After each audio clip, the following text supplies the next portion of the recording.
in one, where we were seeing just tons of red, white, splash black, red, white, splash blue. So back when Devotion was a very popular deck, we're thinking, you know, Mastery of the Unseen going around.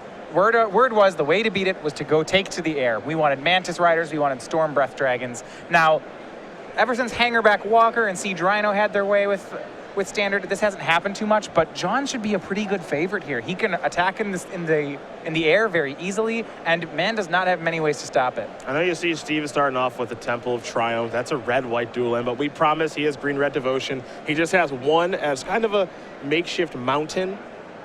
Now there's a Sylvan Caryatid, there's a little of acceleration. So Man is off to a nice start here. Now, like you said, I don't think this is a matchup he's particularly thrilled with. There's a lot of flying going on here. And we're talking about green-red Devotion, a deck that doesn't have very much removal, so a card like Jace or Soulfire Grandmaster, those are premium 2-drops in the matchup too. Yeah, Jace, it's unlikely that Steve will actually be able to kill the Jace, so John will get lots of free loots off it. Those flashbacks will be relevant. And it's interesting, the Jeskai Dragons has been successful at this tournament, not because of this matchup, though it's a great matchup for it, but it's because it's one of these decks that gets to play cards like Magma Spray, these like Draconic or these clean, or Jeskai Charm, these clean answers to things like Hangerback Walker and some of the Obs on aggro creatures. So Goss does just start for the Jace. Steve Man here with another copy of Sylvan Caryatid. And he's also got a Rattleclaw Mystic. So acceleration, not a problem. Maybe we'll see a Dragonlord Tarka next turn. Who knows? Yeah, 3 mana creatures, 3 lands. He can make a 7-drop on turn 4. Now, I'm in agreement with you on the whole. I think this matchup was actually pretty bad for Steve because of how much flying Goss has in his deck. That said, one of the nice things about green-red Devotion is sometimes, well, they'll just push you around and overpower you. Right, I mean, you mentioned a possibility of a turn 4 Atarka. That's pretty reasonable here, and will be excellent against a deck like Jeskai. Dig Through Time is the card discarded off of Jace. Goss, unsure of what 3rd land he wants to play. And when you think about the Haymakers in Devotion, there are cards like Pelucranos, Whisperwood Elemental, and Atarka. Now, the removal spells in John's deck is that he has 3 Valor Stance, and there's a lot of pressure on those. And he has 1 Roast. But the Valor Stance is only raised to deal with Atarka, at least in the main deck. So with the right finisher, Steve can pull this game out of reach.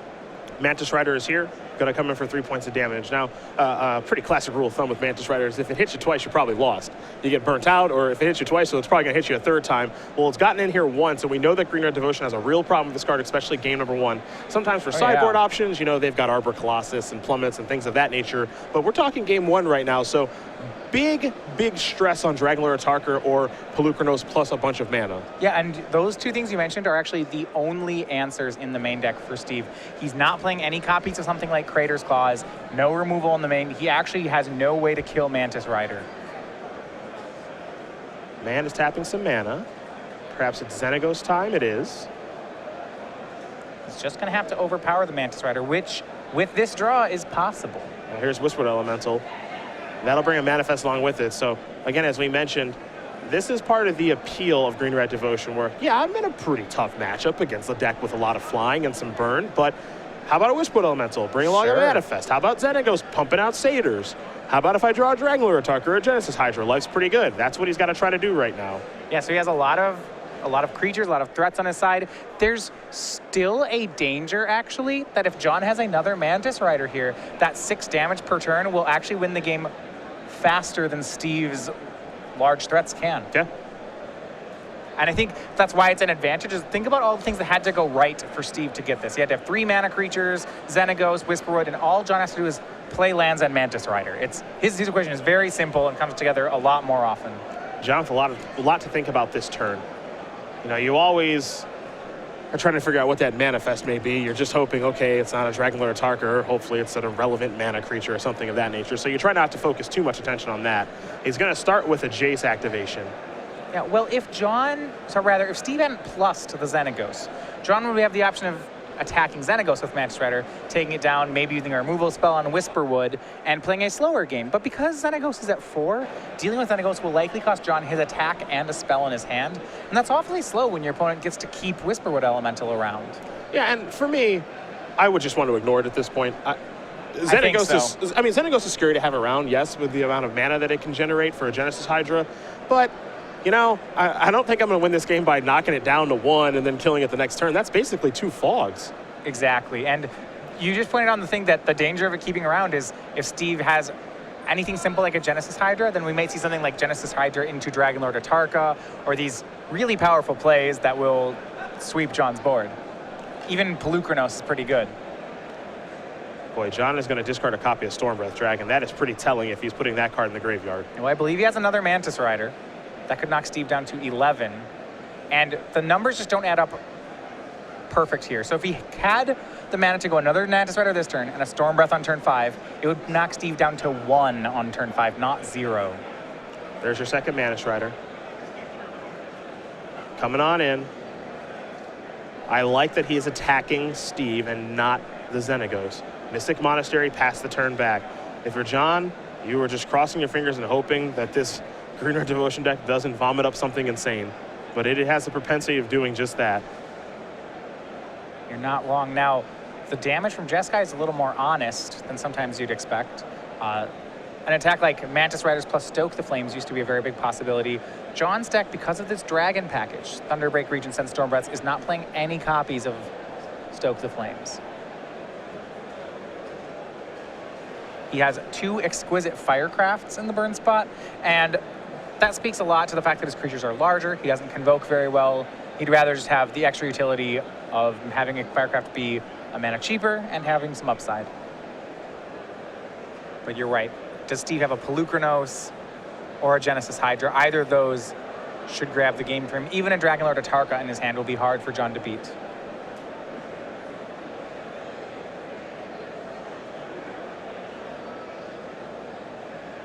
The advantage to Pelukrinos is if he manifests into Pelukrinos with Whisperwood, that should also be good enough. Yeah, it's probably good enough, I would think.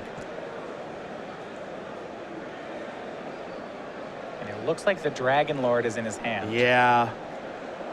And that is not great for John Goss.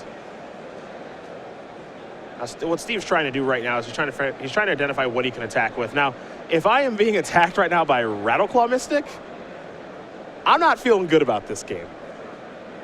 Yeah, well, there's a couple ways you can read this if you're John. Maybe Steve's attacking out of a position of strength. Maybe he's, if you actually think Steve doesn't have a finisher, perhaps this is an attack out of a position of weakness. Mm-hmm. It could represent a lot of things, and we see John just taking all the damage. What it is mostly is a really good attack. Yeah, I think it's just an excellent attack on Steve's part. Because that makes John think a lot about what he can have or what he may not have. Is he bluffing? Is he not? If, for example, John had just blocked both 2-power creatures, the Manifest and the Rattleclaw Mystic, with both copies of Mantis Rider, that's fine. Steve gets to play Dragonlord Atarka, 1 to each Mantis Rider, and then kill Jace as well. As it stands, this Dragonlord Atarka is still great. Kills Jace, kills Mantis Rider. You got an 8/8 back on defense and soon enough on offense. So if you're Steve, you got to love your positioning. Yeah, he has so many threats in play. He has a healthy enough life total that he doesn't need to worry about being burned out. It seems impossible that John will be able to survive the next attack. And we may be headed to a game 2. Yeah, with this board that Steve has built up here, we're not going to find any sweepers in this Jeskai Dragons deck, so there's really no way to come back from this. And again, this is part of the appeal of playing Green Red Devotion is, yes, we think that Jeskai Dragons is well positioned here. They have so many flyers, Stormbreath Dragon, Thunderbreak Regent, Mantis Rider. They've got burn spells, maybe a little bit of counter magic after sideboard, but sometimes Green Red Devotion just shows, I don't care. Yeah, and a lot of this is that John's main deck is positioned to fight different decks than Devotion. 4 copies of Draconic Roar are in his main deck. That's not particularly strong in this matchup. Post-board, I think John will get a lot of extra value.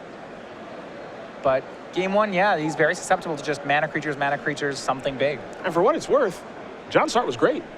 2 Mantis Riders? Absolutely. Jace to get the party started, Mantis Rider. Now you've got Rose that's going to go after Whisperwood Elemental.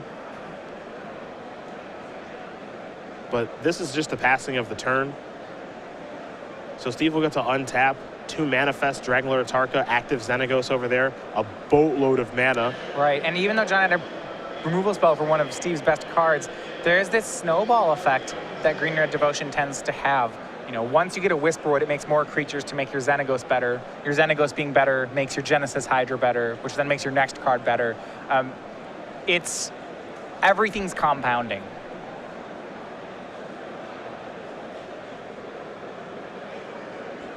See Steve even with another Genesis Hydra in his hand. May not need to play it. It's hard to pass it up. All that It's mana. fun. I mean, you sure have a right.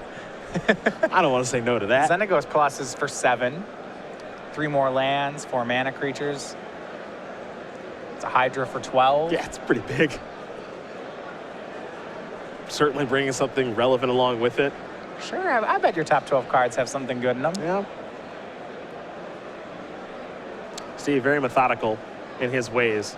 He's going to make sure he doesn't make a mistake. And, you know, truth be told, when we saw the attack that we saw last turn, it took him a minute to figure out that attack, but that was a perfect attack last turn. You got a lot of extra damage. I really liked it.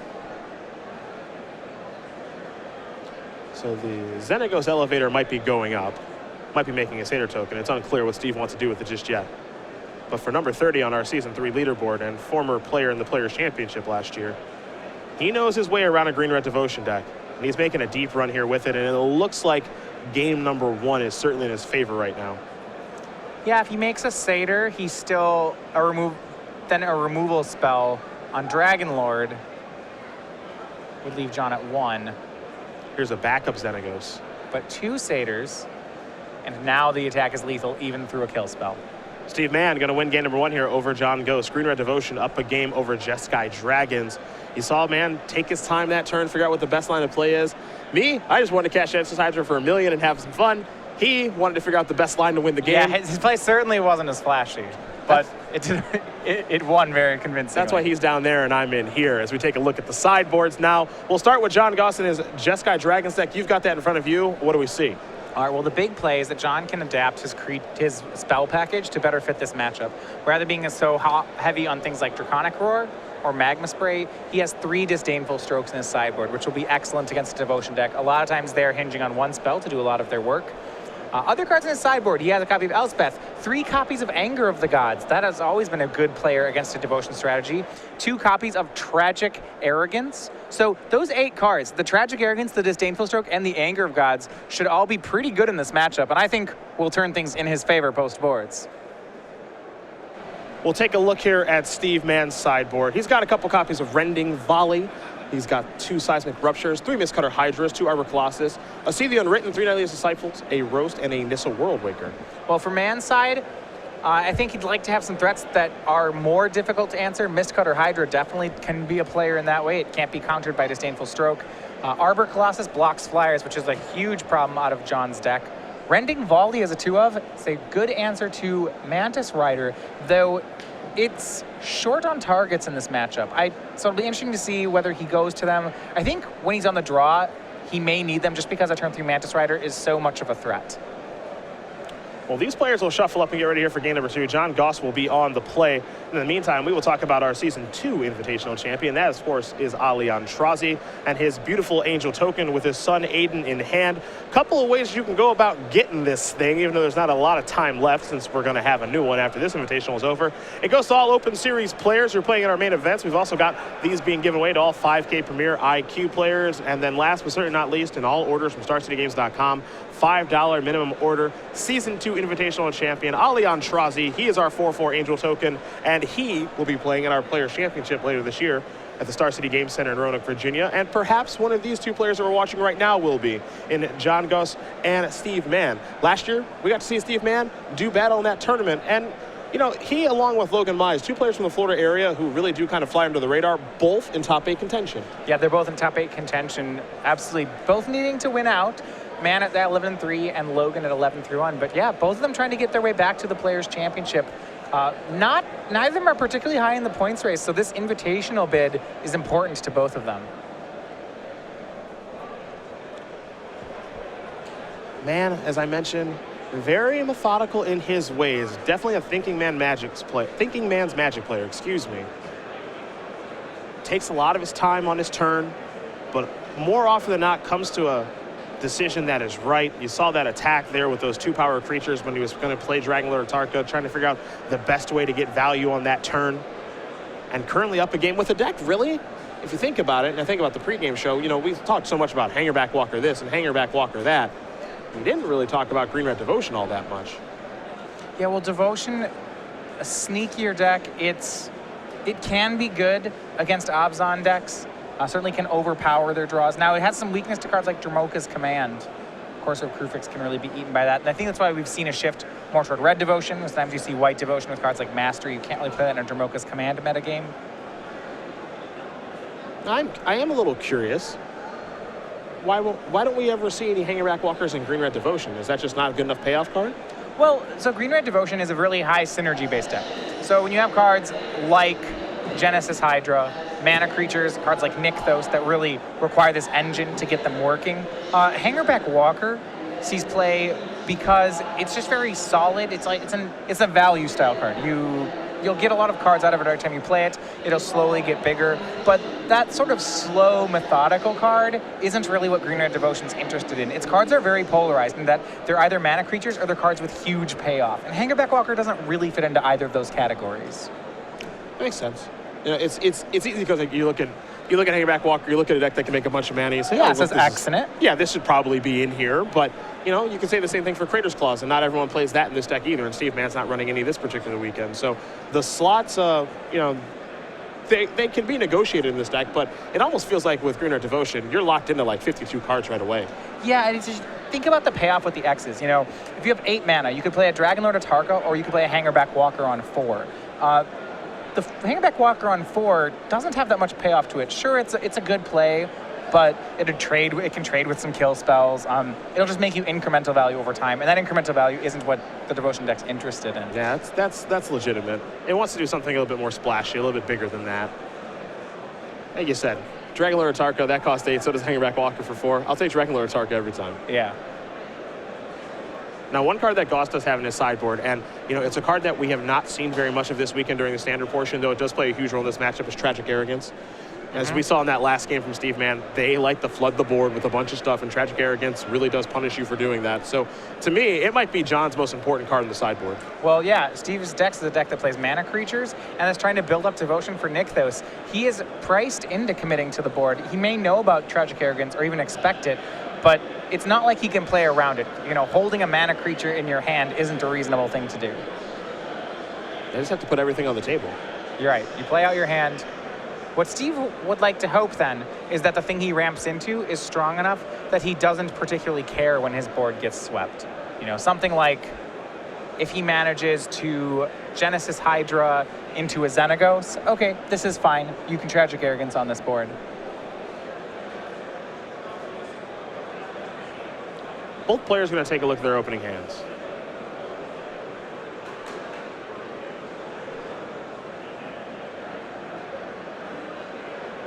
Steve Mann on the draw, John Goss on the play.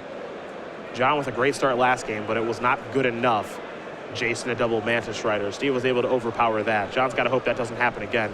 But I think that John would want the exact same draw just on the play.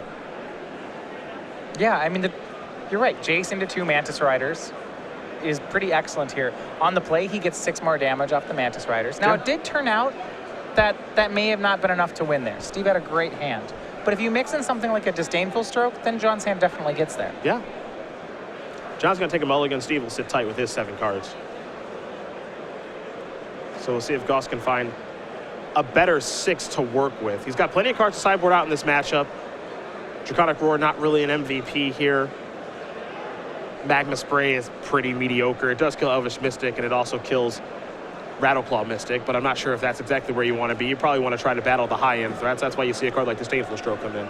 Right, and well, he doesn't have to be as fast, because cards like Tragic Arrogance and Anger of the Gods will get him back into a game. He can let Steve extend into a triple mana creature threat like last game, and then just simply clean it up with Anger of the Gods. Yeah. So it's got to be nice for John that he can actually play a little bit of a longer game after sideboard, because it feels like the first game, he's got to get it over with as fast as possible. Right. Once we said Steve could untap with 7 mana on turn 4, yeah. I mean, you're thinking on John's side, well, he'd better have a counter spell, or a sweeper, which he didn't have any of in the main. John is on, game 1, he's on the line of, I sure hope that 7 drop's not too good. Yeah, or hopefully he just never draws one. Right. Temple of Epiphany is where John's going to start. That top card is going to go to the bottom now, so we'll head Steve Mann's way. Basic Mountain and just a passing of the turn. Rarely do we see the Green Red Devotion deck start off with that. For Goss, he'll just play a Plains and pass the turn back. You have to imagine, because Steve kept his opening, he's got some green mana. There we go. It does look like Steve's interested in a race, at least to a certain point. He's brought in cards like Nylea's Disciple. Draconic Roar there for John. A little surprised to see that in after sideboard. I do understand wanting to have removal for those mana creatures, but, you know, there are times when Draconic Roar is going to line up actually pretty poorly for him. Well, my worry would be if he has a hand with Anger of the Gods and Draconic Roar, say that situation, then do you even want to use Draconic Roar in that situation? Yeah. What you're doing is, by playing Draconic Roar, is you're consigning your Anger of the Gods to be a 1-for-1, which I would hope to get more of out of the card. I think you have to get more out of that card in this matchup. John just going to pass the turn back. It looks like he picked up a copy of Magma Spray for the turn, too.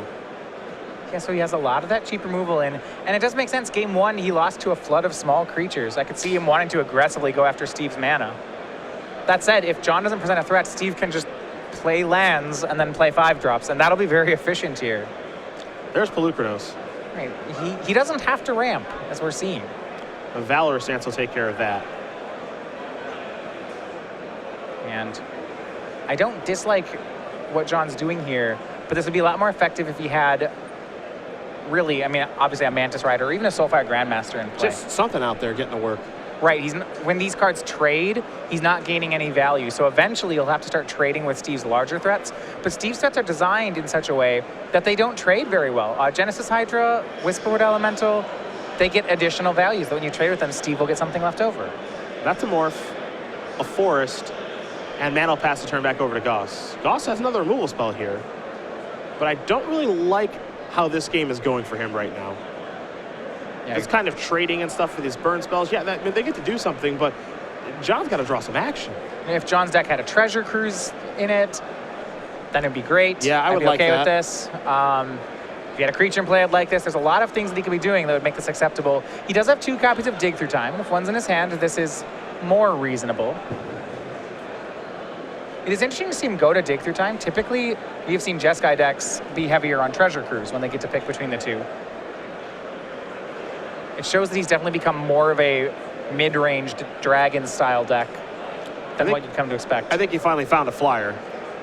This was important that he finally got somewhere with this. Absolutely. He needs to get some damage on the board. So Mantis Rider is here, and it's coming across for 3. Steve has played 5 basic lands this game. He has a copy of Arbor Colossus in hand. Make it 6 basics, and the first Arbor Colossus. Someone out of the sideboard. It's there to deal with creatures just like Mantis Rider. Puts pressure on John to have another Valorous stance. Yeah, Arbor Colossus is not particularly easy to burn out. No, and he doesn't have many answers to it. He has 1 Jeskai Charm, 3 Valorous stance, 1 Elspeth Sun's Champion. That's it for answers in his deck. I suppose Tragic Arrogance if Steven plays another creature. Yeah. This guy can be a brick wall. And Steve gets the opportunity to untap with it. I think Mantis Rider is going to bite the dust from that monstrosity trigger. And I think the play John is contemplating is he has another copy of Draconic Roar in hand. Oh, no. I mean, he may be priced into that line. Certainly he doesn't want the monstrosity to shoot down the Mantis Rider. Yeah. The thing here, if you're Steve, don't block. Yeah, just don't block. The only danger of Steve of taking 3 and activating Arbor Colossus would be if the John has Valorous stance, it would be a blowout. But if John has Valorous stance, I don't think this attack would have been made. Yep. Now, what's interesting about this, too, is just take a look at Steve's hand. He's got a copy of Drangler Tarka and the 7th land in hand and Wooded Foothills. So he could say, all right, I'll block, make you have a removal spell and go, all right, now here's an 8/8. Yeah. He also has Nylea's Disciple, so what's 3 damage? That's very true. Very, very true. No. So Steve just is going to take the 3, a decision I definitely agree with. Yeah, I like it quite a bit here. Courser of Crewfix the draw, so now he could even just go Courser into Nylea's Disciple. Courser, gain a life off a land drop, Nylea's Disciple. He'd end the turn at 22. Yeah. Sounds great. Yeah, be perfectly fine with that exchange. And actually what I like about Steve's draw here is we talked about how he had to, kind of play face first into cards like Tragic Arrogance and possible sweepers. The way this game is shaping up, Steve is actually insulating himself very well against those kinds of cards.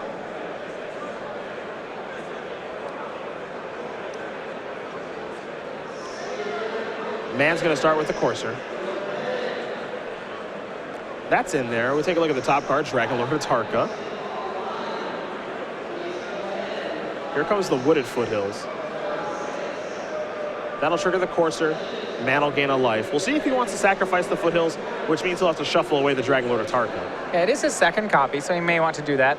At the same time, having 2 Atarkas in this matchup is not that bad, because it means if John kills one or counters one, Steve has another one, and it's very hard for John to win when Atarka's in play. Okay. He will sacrifice the Wooded Foothills. He'll lose 1, and then he'll gain 1 back, so he'll stay at the same life total.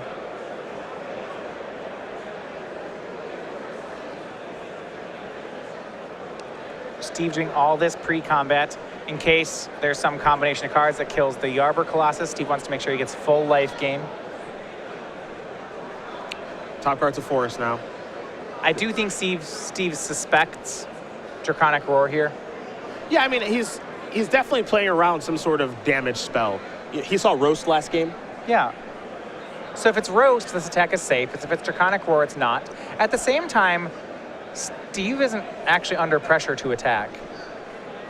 The pressure he's under, I suppose, is since he only has 1 other finisher in his hand, if he lets this game go on a lot of turns, John could start doing things like chaining Dig through times to actually outclass the Devotion deck.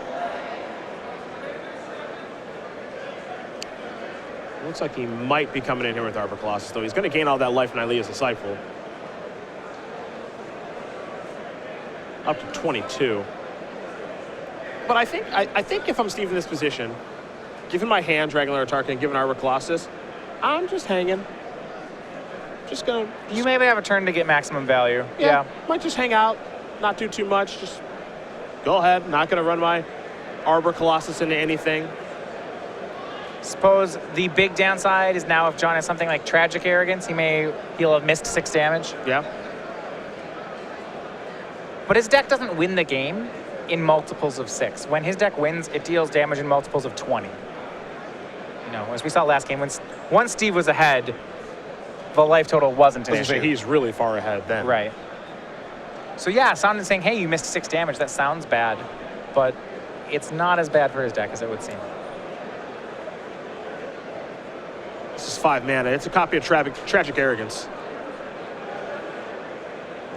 So, John Goss is going to let Steve Mann keep Courser of Crewfix. He'll lose the rest, and then John will get to keep his Mantis Rider. So he actually, you'd wondering why he wouldn't pick Nylea's Disciples. Courser's the better card. He has to pick an enchantment as well as a creature. Sure. So he already has to pick the Courser, so he might as well pick it to be the creature as well, because Courser will survive no matter how he stacks that turn. Temple of Bandon is going to enter the battlefield. We've got 2 triggers here. 1 Scry, 1 from Courser. Dragon Lord Tarka has shown up again. And, well, here's another one. That's going to take out Mantis Rider. Now Courser's free to attack. So John knows he has to beat not 1, but 2 Dragon Lord Atarkas. That's super easy to do. And if he manages to do it, well, Courser will be in play the entire time, so more threats will be served up. This is really what Green Red Devotion is all about. Again, on the surface, I think that this matchup was probably good for John. I love Flyers. Everyone loves Mantis Rider against Green Red Devotion. It's a dream card for the matchup. You love Thunderbreak Region, you love Stormbreath Dragon, you love Jeskai's ability to burn you out once he gets ahead. These cards have not lined up great here. Here's Tragic Arrogance again. Kill the Atarka. Yeah, that's just a 5 mana removal spell, though. But you like it. I like how the deck can operate very differently. In game 1, we saw Steve be a fast ramp deck. Lots of mana creatures into quick 7 drops. Game 2, Steve played 1 basic land a turn all the way up to Dragon Lord Atarka, and is now just using Courser of Crewfix to serve up threat after threat. Yeah, no ramp necessary. Carry added, Rattleclaw Mystic, Elvish Mystic, didn't need them. While John's hand is good at counterpunching, he's got 2 Tragic Arrogances in the graveyard, a Disdainful Stroke in hand.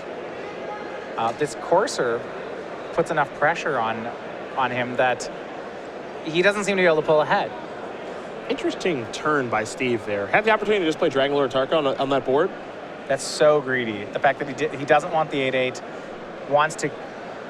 I mean, it shows no rush on his side, right? An 8/8 would be a great threat here, but I think instead he just wants to continue to have any sort of possible answer to a creature that John would play.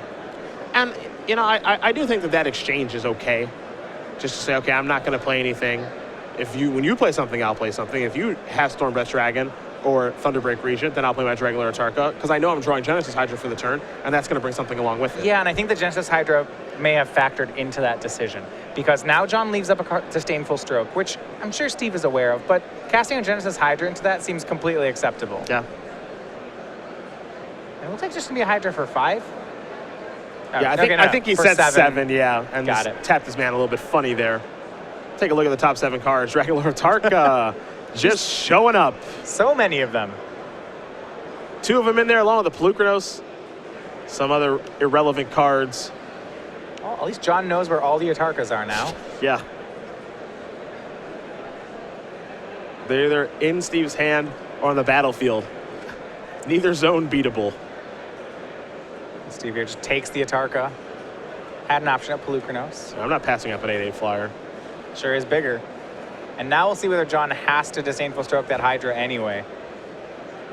Yeah, one thing to remember with Genesis Hydra, you can't counter the card that comes in off of Genesis Hydra. Exactly. You can't counter the Hydra. Yeah. That's still just a 7/7, so That's it. just a 7. I mean, this is 15 power. John's at 14. He may have to make a play on the Hydra. I'm not thrilled if I'm John to have to Disdainful Stroke that, but gotta do what you gotta do. Well, counterspelling against that guy is a necessary evil. Well, that's Steve Mann's turn, so we're gonna head back John Goss's way now.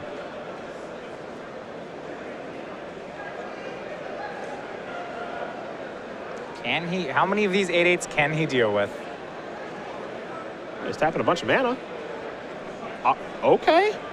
All right, Elspeth, she can -3 to take care of an Atarka. Now remember, Atarka's ability divides damage among creatures and planeswalkers. So Steve will get to answer this next Elspeth with his next Atarka.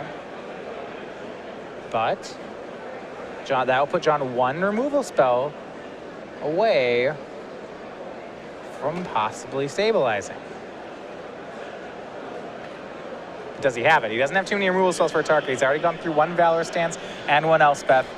He's got two stances left. And that's about it. Another interesting play there from Steve.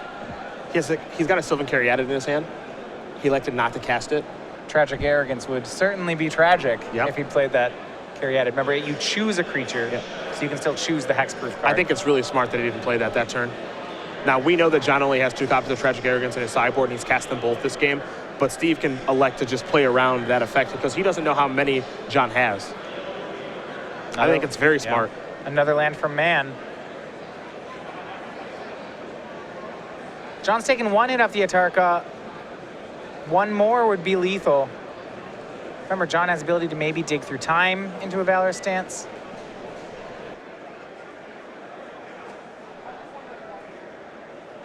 Does he have an answer to the Atarka?